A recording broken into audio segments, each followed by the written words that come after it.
friends, today we are going to do an experiment based on static charges. In this we have made a game called Catch the Fish. For this you would need a balloon, some tissue paper which is cut in the shape of fishes, a cup and some cloth of wool. First you need to rub. So if you rub the balloon, then you add some negative charges onto the balloon, and if there are positive charges on the fish, then the fish will get attracted to the balloon. So let's see.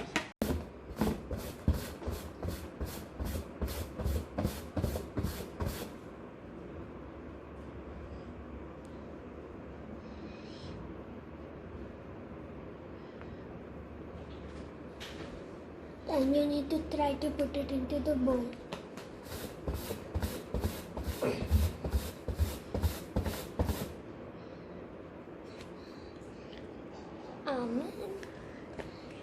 Okay, let's try again.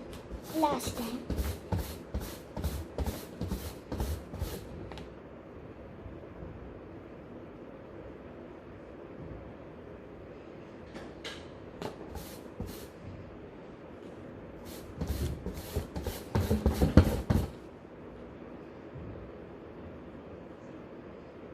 You win! Yay!